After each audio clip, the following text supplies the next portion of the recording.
નમસ્કાર, આપ જોઈ રહ્યા છો વીટીવી ન્યૂઝ. હું છું આપની સાથે વત્સલ. બુલેટિનની શરૂઆત કરીએ તો સ્થાનિક સ્વરાજ્યની ચૂંટણી પહેલા ભાવનગરમાં રાજકારણમાં મોટો ટ્વિસ્ટ. કોંગ્રેસમાં જોડાયેલા નગરસેવિકાની ભાજપમાં થઈ ઘર વાપસી. સેજલબેન ગોહિલનો માત્ર 3 કલાકમાં કોંગ્રેસથી મોહભંગ થયો. ભાજપમાં સુરક્ષિત નથી તેવો આરોપ લગાવીને જોડાયા હતા કોંગ્રેસમાં.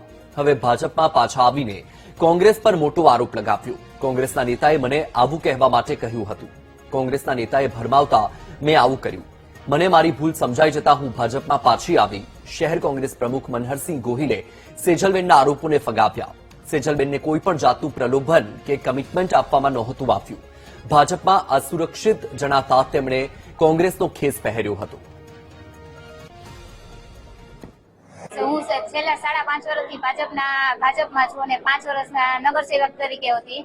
તો જો હું નગરસેવક તરીકે સુરક્ષિત નથી, હું એક મહિલા નગરસેવક તરીકે હું પોતે સુરક્ષિત નથી, તો આમ મહિલા કેમ સુરક્ષિત હશે?